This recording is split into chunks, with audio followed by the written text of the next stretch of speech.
প্রিয় শিক্ষার্থী, এখন আমরা এইচএসসির আইসিটি প্রথম অধ্যায়ের গুরুত্বপূর্ণ সৃজনশীল প্রশ্ন নিয়ে একটু আলোচনা করব। তাহলে শুরু করা যাক। সৃজনশীল প্রশ্ন 1। এখানে উদ্দীপকে বলা হয়েছে, বকুল ও জামিল দুইজনই উচ্চ মাধ্যমিক স্তরে পড়াশোনা করে। তাদের আইসিটি শিক্ষক বললেন যে বিশ্বের দিলেন এই বিষয়ের উপরে তোমরা একটা অ্যাসাইনমেন্ট তৈরি করে নিয়ে আসো।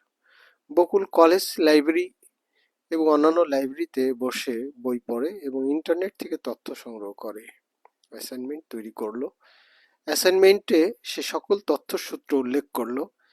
জামিল বিশ্ববিদ্যালয়ের এক সিনিয়র ভাইয়ের অ্যাসাইনমেন্ট ইন্টারনেট থেকে কিছুটা পরিবর্তন করে জমা দিল। জামিল অ্যাসাইনমেন্ট দেখে আইসিটি শিক্ষকের বুঝতে অসুবিধা হলো না যে এটি জামিল কপি করেছে।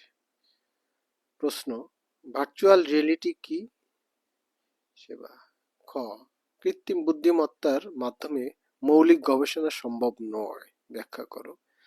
গ নম্বর, বকুল তথ্য ও যোগাযোগ প্রযুক্তির কোন অবদান ব্যবহার করেছে তা ব্যাখ্যা করো। ঘ, প্রযুক্তির ব্যবহার বিবেচনায় বিপুলের এবং জামিলের কাজের বৈসাদৃশ্য মূল্যায়ন করো। সৃজনশীল প্রশ্ন 2। মুনমুন তার বাসায় আনা নতুন টিভিতে একটি সিনেমা দেখল। সিনেমা দেখার ক্ষেত্রে একটি বিশেষ ধরনের চশমা ব্যবহার করলে নিজেকে সিনেমার অংশ মনে হয়। সে খুবই আনন্দিত হলো। সে তার বাবাকে জিজ্ঞাসা করে জানতে পারল একটি বিশেষ প্রযুক্তি ব্যবহার করে টিভি এবং সিনেমাটি তৈরি করা হয়েছে। মুনমুন তার এই আনন্দ অনুভূতি তার ফেসবুক অ্যাকাউন্টের মাধ্যমে বন্ধুদের সাথে শেয়ার করলো। যেখানে প্রশ্ন হচ্ছে, ক নম্বর, রোবোটিক্স কি? খ নম্বর, ডিজিটাল বাংলাদেশের ধারণাটি ব্যাখ্যা করো। গ নম্বর, উদ্দীপকে ব্যবহৃত প্রযুক্তিটি ব্যাখ্যা করো। ঘ, বন্ধুদের সাথে মুনমুন আনন্দ অনুভূতি শেয়ার বিশ্বগ্রাম ধারণা সংশ্লিষ্ট এর যৌক্তিকতা ব্যাখ্যা করো। সৃজনশীল প্রশ্ন 3। ডক্টর শাকুর তার ল্যাবরেটরি কক্ষে আঙ্গুলের চাপ দিয়ে প্রবেশ করেন। একই ল্যাবরেটরির অন্য কক্ষে প্রবেশ করার সময় সেন্সরের দিকে তাকানোর ফলে দরজা খুলে গেল।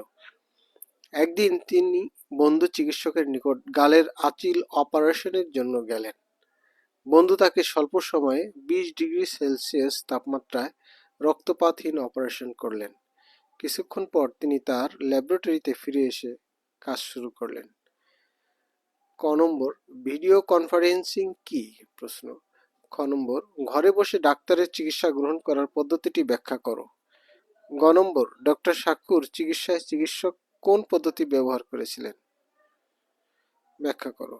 গ নম্বর, উদ্দীপকে উল্লেখিত প্রযুক্তিগুলো মূলত একই, এই ব্যাপারে মতামত দাও।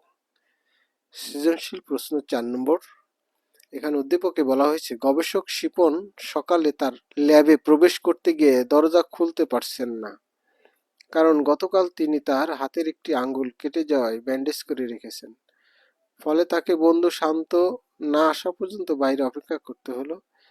এতে বিরক্ত হয়ে তিনি ল্যাবের দরজা খোলার জন্য পাসওয়ার্ড যুক্ত প্রযুক্তি ব্যবহারের জন্য কর্তৃপক্ষকে অনুরোধ করলেন।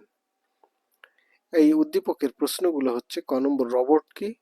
খ নম্বর, বাংলাদেশ খাদ্যে স্বয়ংসম্পূর্ণ হয়েছে তথ্য প্রযুক্তির কল্যাণে, ব্যাখ্যা করো। গ নম্বর, ল্যাবে কোন প্রযুক্তির ব্যবহার করে শিপন শান্ত দরজা খুলে থাকেন, ব্যাখ্যা করো। ঘ নম্বর, শিপন শান্ত কর্তৃপক্ষকে যে প্রস্তাব দিলেন তা কি যৌক্তিক, বিশ্লেষণ করো। তাহলে তোমরা বুঝতে পেরেছ প্রশ্নগুলো, আর এই প্রশ্নগুলো সুন্দর করে পড়ে বই থেকে সুন্দর করে বুঝে উত্তর করার চেষ্টা করবে। তাহলে তোমরা এগুলো সুন্দরভাবে উত্তর দিতে পারবে। তা আশা করি তোমরা বিষয়গুলো বুঝতে পেরেছ। আমি এখানে কোনো উত্তর দিলাম না। এই প্রশ্নগুলো তোমরা নিজের থেকেই বই থেকে বের করে পড়ে উত্তর করবে। সবাইকে